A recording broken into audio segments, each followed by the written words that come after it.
Hoje a gente vai falar sobre um assunto muito legal também. Acho que todo esse assunto é legal, né? Eh, que a gente vai focar, a gente tem falado bastante do ego, mas agora a gente vai focar nessa parte de baixo aqui, ó, da sombra. Olha só que interessante. Essa sombra, o que caracteriza a sombra? Tudo aquilo que não é consciente. Tem estudado, gostei. Senão nem me mandei o vídeo da semana passada. Então tudo aquilo que não é consciente é na sombra, está na sombra, certo? Entendendo que essa inconsciência está aqui embaixo, tudo que está na sombra é ruim? Tudo que está na sombra é bom? Não? O que está na sombra? O céu, que é o quê? O que é o céu? Hã? É bom. Por que que eu estou fazendo essa pergunta de bom ou ruim? Para a gente começar a let it go, deixar aí essa ideia de bom e ruim, tá? Porque nós chegamos à conclusão que quanto mais a gente ampliar essa área aqui, né, que é o processo evolutivo, a gente vai expandindo a nossa consciência, tudo que estiver aqui vai ficar iluminado pela consciência.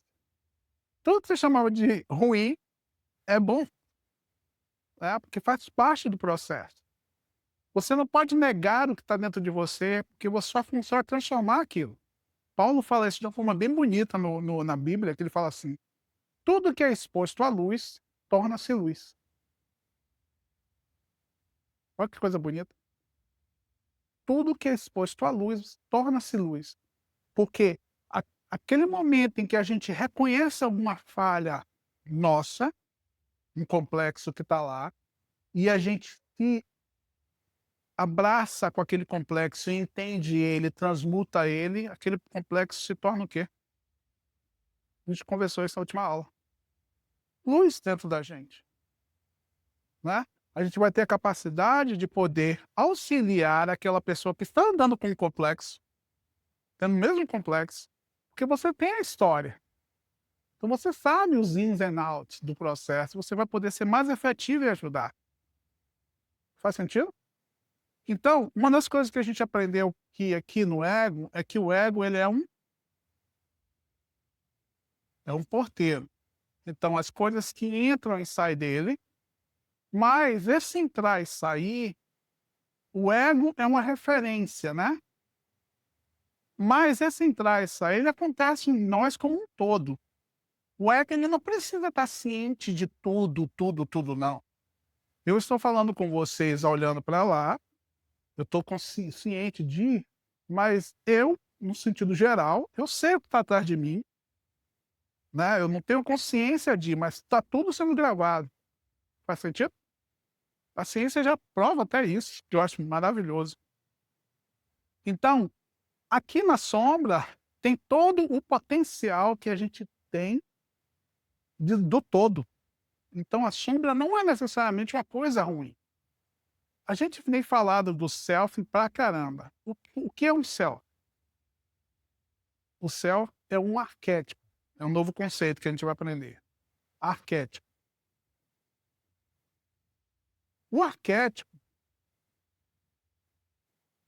ele não está aqui no nosso inconsciente coletivo, que faz parte da sombra, ele está no consciente coletivo.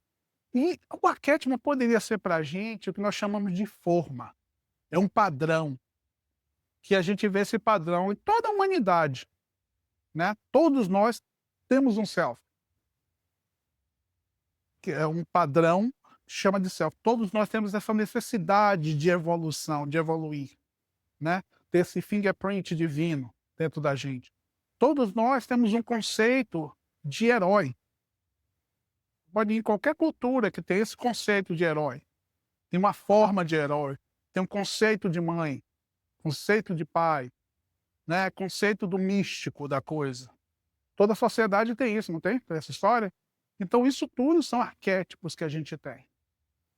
Então esses arquétipos, eles praticamente auxiliam a guiar a nossa vida dentro de um padrão, de um formato. Tá claro isso? Você se lembra o que é a função do superego? O que é o superego? Isso, é um juiz moral. Então, aquilo que a gente vai aprendendo, a gente vai criando, a sociedade vai colocando na gente, nossos pais, né, a gente vai aprendendo na escola e coisa desse tipo. Nós colocamos dentro de uma parte que se cria um juiz moral. Então, as nossas ações têm que cair dentro de um padrão. Da onde é que vem esse padrão? Do arquétipo. Tá claro aí? Então, olha só, se esse arquétipo aqui, ele é lido pelo superego, pelo que a gente aprende, e se a gente aprender uma narrativa equivocada, nós vamos distorcer o conceito como um todo, concorda? Por exemplo, só existe pai, só existe família se for homem e mulher. Olha a distorção do processo. Você pegou um arquétipo e distorce ele, por causa de um padrão. E quando Jesus pergunta no próprio evangelho: "Quem são meus pais? Quem são minhas mães?", né? "Onde estão meus pais e minhas mães?", ele está questionando até a extensão do que é família em si. Todos aqueles que fazem o que eu peço, né, que faz parte da minha família. Olha que coisa bonita isso. Ele ampliou, não existe mais essa questão dos limites que a gente define aqui, que a sociedade como um todo tem uns padrão. Então, o arquétipo, ele vai ser definido pelo superego, pelos padrões que você aprende, né, e isso vai definir a sua ação diária. Como é que você vai lidar com isso? Tá fazendo sentido? E quando eu faço alguma coisa, ou algo acontece que quebra esse padrão aqui, e o ego não consegue lidar com aquilo, ele joga para dentro, não joga? E cria o quê? Complexo.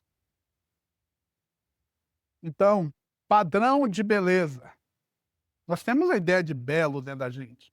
A gente busca o belo.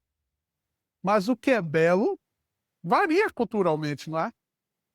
Então, mas se aqui esse superego aqui, se essa parte aqui achar que o belo, que aquele belo não é belo, já era. E você não encaixa dentro do contexto, já criou um problema, um trauma aqui. Faz sentido o negócio? Olha só que interessante. Então, aqui dentro da sombra, a depender de como nós lidamos com esses componentes aqui, ele vai gerar traumas complexos dentro da gente. Ou vai forçar que a gente se grude numa máscara. Não é? E olha só, agora a gente está nesse processo de espiritualização, né, de se tornar melhor. Olha uma máscara que é bem perigosa a gente se grudar. A máscara do espiritualizado. Né? Nossa, eu já sou uma pessoa espiritualizada. O Dan é pouca luz. Tá vendo? E aí a gente começa a julgar, achar que é melhor que o próximo. E aí o ego, que na realidade é o ego que tá viajando na espiritualização, né? Como ele não está ainda estruturado pelos Delphi, não criou a ponte, aí ele começa a espiritualização do ego. Gente, eu sou tão bom, que eu vou para Tijuana 3 vezes ao mês, e entrego comida e bebida lá. E deixo todo mundo feliz. Né? O ego está se satisfazendo dentro desse conceito, mas a interpretação daquela ação já começa a ser distorcida, consegue ver? E aí eu já começo a utilizar aquilo ali para achar que eu sou superior ao próximo e me distanciar dele. É aqui que ficam gravados os seus padrões, né? O que é ser bonito, o que é ser sucesso, o que é não sei o quê, o que é ser espiritualizado, né? Então aqui são os padrões. Se você não questiona isso, esses padrões, pode ter certeza que você vai gerar um monte de trauma aqui. Porque você pode esconder da sociedade inteira, mas dentro de você você não pode enganar. E aí você vai gerar esse complexo. E aí, gente, que é a parte mais interessante, como nós espíritas, que nós estudamos a doutrina espírita, entendemos que existe vida após a morte, que a vida continua. Olha só que interessante. Qual é o oposto da morte? Oi? Não, o oposto da morte. Vida? Não. Nascer. Só existe morte porque nasceu. Né? A gente acha que o oposto da morte é a vida. Mais uma vez, nós somos vida, nós não temos vida. Porque vida não tem oposto. Entendeu como é a coisa a bela? Como é que ele fala na Bíblia? Que nós só temos uma vida. Mas na realidade nós temos várias existências, manifestações. Mas a vida é só uma. E é verdade. E muitos irmãos nossos evangélicos, eles usam isso aí para negar a reencarnação. Quando na realidade ele está mostrando uma parte, mas está mostrando que existe uma vida, mas várias existências, várias manifestações. E quando a gente tem esses complexos, e esses complexos eles podem vir ser dessa encarnação, pode ser agora, como a gente reconhece a reencarnação como uma coisa, aceita a reencarnação, nós entendemos que podemos trazer complexos de outras encarnações, não é isso? Que se manifestam aqui. Olha só que interessante, essa é a parte daqui que nos torna vulnerável. E nós não estamos sempre recebendo influências, seja através do ego ou num todo, no geral. A espiritualidade ignorante, eles utilizam os complexos nossos para agir sobre nós. Faz sentido? É por aqui é a porta de entrada de muitas obsessões. Todo mundo sabe o que é obsessão aqui? Todo mundo sabe, né? Então, a influência de um espírito sobre uma pessoa encarnada, mas também existe obsessão entre espíritos e existe obsessão entre encarnados. Que somos espíritos em todas as situações, tá? Então, pode perceber que até entre encarnados, os complexos que nós geramos, que estamos dentro da gente, são aonde existem os abusos. Já notou? Se eu tenho um complexo de baixa autoestima, o que vai acontecer com esse processo? Eu estou vulnerável a uma pessoa que utilize isso contra mim.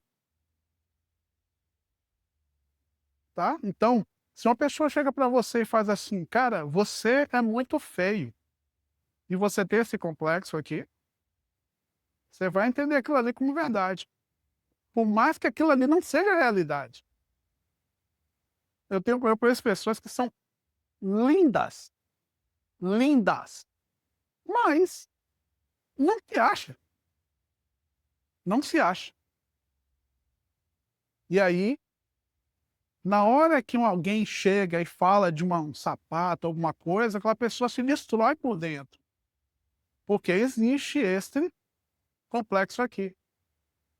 E aí, imagine aquela pergunta no mundo dos espíritos. Os espíritos influenciam na nossa vida? Qual é a resposta? Muito mais do que a gente pensa. Então, quanto mais complexos nós alimentamos, mais vulneráveis nós estamos a essas influências. Está dando para entender a importância desse autoconhecimento? Esse complexo contra, não só tá Oi? contra outras pessoas. Não só tá a ser, por exemplo, a pessoa tem uma baixa Excelente. e a pessoa fala, você é feio, nossa, você fica mal. Mas existe outro ponto de você acabar usando essa baixa autoestima para baixar. Excelente ponto, porque isso aí está exatamente ligado com a última aula da gente. Se lembra que a gente falou sobre o quê? Mecanismos de fuga do ego. E qual é um dos mecanismos de fuga que o ego tem, que faz ele o quê? Projeção. Então, aquela pessoa que está com autoestima baixa e ela não tem um ego estruturado, ela não reconhece isso dentro dela, é bem possível que ela queira minimizar as outras pessoas em volta para se sentir menos feia. É uma tendência muito natural disso, porque a insegurança é tão grande que ela precisa rebaixar os outros, né? Aqui nos Estados Unidos tem aquela frase, misery loves company, né? Miséria ama companhia.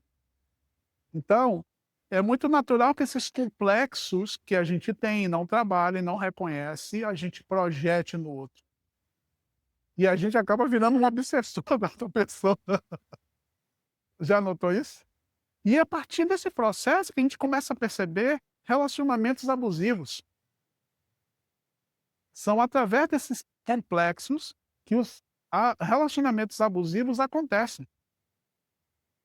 E aí, a gente está falando de encarnado para encarnado. Imagine no mundo espiritual que tem as nuances que muitas das vezes a gente não reconhece pelo ego, né? Você recebe a influência sem perceber. Porque a Maíra pode chegar para mim e falar alguma coisa e tocar numa ferida minha, né? Mas eu sei que a Maíra chegou e falou. Então eu posso até criar um mecanismo de fuga, outro mecanismo de fuga, para me livrar do mecanismo de fuga dela. É pouca luz. Está obsediada. Ser espírita é melhor ainda, está obsediada. Lá vem ela com os 7 obsessores. Eu adoro quando dá número, eu acho que é fantástico isso. Aí, olha só, quando você começa a entender essa questão das projeções, você começa a poder trabalhar em si esse processo. Ela pode jogar o lixo que for, mas eu tenho a opção agora de receber ou não esse complexo, essa projeção. Então, no mundo espiritual, olha só que interessante. Você muitas vezes não tem consciência dessa interação, mas a interação existe, que os espíritos influenciam na nossa vida, não é isso? Então, olha o que acontece. Deu para entender que como encarnados, a gente ainda é mais susceptível à influência espiritual quanto a gente não está consciente dos nossos complexos? Está claro isso? Daí a importância da gente entender que nós temos os complexos e trabalhá-los dentro com amor. Com amor. Porque se você não usar o amor, você vai projetar esse complexo no outro. É simplesmente o fato de você já ter consciência já é o começo do trabalho. Isso é que é a parte importante. Entenda que ele está dentro de você e ele vai ser transmutado com o tempo necessário, com o amor necessário. Para que a gente não use o superego para criar um conflito ainda maior dentro da gente. Eu não deveria ter isso. Nossa, eu já li 30 mil livros espíritas. Eu já não deveria saber disso, eu não deveria praticar isso. Olha o conflito desnecessário que você está tendo. O processo de você já reconhecer que aquilo já existe em você, já é a luz jogando ali. E agora é um processo de descondicionamento daquilo que você já sabe que está. Você lembra que Jesus fala, os sãos não precisam de remédio? Tem uma parte muito interessante nessa área aí, porque ele fala assim, se você acha que não tem problema, então você não vai buscar o remédio. Mas quando você sabe que existe um problema, você vai buscar o remédio. Daí a ideia de você poder estar consciente de. Então, quando o espírito age sobre a gente, vou dar um exemplo assim, tipo meio de tristeza ou depressão. Vocês já notaram que existem formas de você começar a ficar triste? Uma vem pelo pensamento, e aí a gente pensa uma coisa ruim, e aí, ao invés de deixar aquele pensamento ir, a gente agarra ele, já vira uma história. E aí você, como menos espera, você já... Nossa, que coisa ruim. Aí seu corpo não sabe o que está acontecendo, se é verdade ou mentira o que está acontecendo, ele começa a gerar coisas ruins, e aí já começa a alimentar aquele pensamento, aí quando você menos espera, você já virou uma história lá, que você já está sofrendo, né? Porque já gerou uma energia ruim em você, já rolou um sentimento também, e aí você entrou num ciclo, certo? Preste bem atenção que,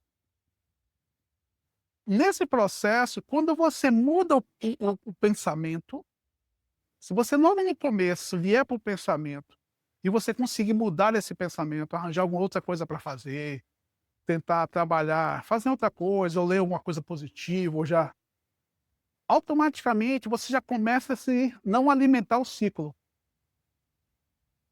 Se você pegar esse processo logo no começo, fica fácil você sair dele, porque está no pensamento, está no campo mental ainda, certo?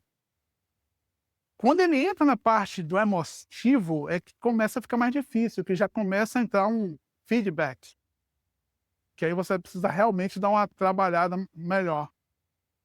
Tá claro isso, né?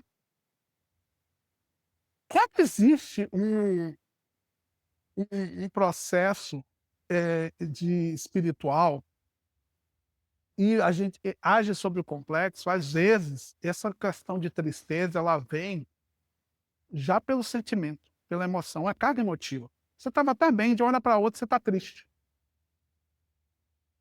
Do nada, você está triste. Alguma coisa te afetou. E aí, se você não está ciente disso, o que vai acontecer? No sentido contrário. Por que eu estou triste? Aí você vai criar um campo na mente, você vai achar alguma coisa para justificar aquela tristeza, que vai alimentar a sua tristeza de novo, a carga emotiva, que vai alimentar mais pensamento esquisito, que vai alimentar aquilo ali, e a gente caiu de novo no processo. Isso se chama de auto-obsessão. A gente está se auto-obsediando. Tá claro? Então, a importância de a gente entender que nós, a partir do momento que nós podemos estar cientes desses complexos e das influências externas e internas desse complexo, reconhecer isso dentro da gente já é um sinal de que a gente já está mindfulness, né? Estado de mindfulness. Nós estamos cientes desse processo acontecendo. E aí a gente já cria mecanismos para quebrar essa retroalimentação que acontece. E aí a gente já começa a trabalhar no nosso processo de desobsessão. Olha só como a beleza do processo. Quando a gente recebe essas influências, seja de encarnados ou desencarnados, e a gente entra nesse processo obsessivo, a consciência de que existe esse processo já é um mecanismo para você sair dele. Está fazendo sentido? Porque o que Jesus recomenda? Orai e vigiai. Tem outras pessoas que falam vigiar e orar. Eu até gosto mais dessa versão, vigiar e orar. O que é o vigiar? É estar atento de. E quando você recebe, você sente que uma sacolinha do seu complexo estourou, e aí você faz assim, cara, tô triste, bateu uma tristeza, do nada. Ao invés de você ficar buscando razões para estar triste, você vai buscar soluções para trabalhar aquilo ali. Né? Vocês conhecem aquela história do lobo?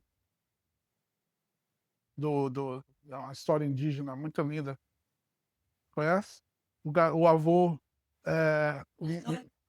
o garoto, vocês conhecem não? O garoto, um índiozinho, ele estava muito chateado, que estava muito irritado.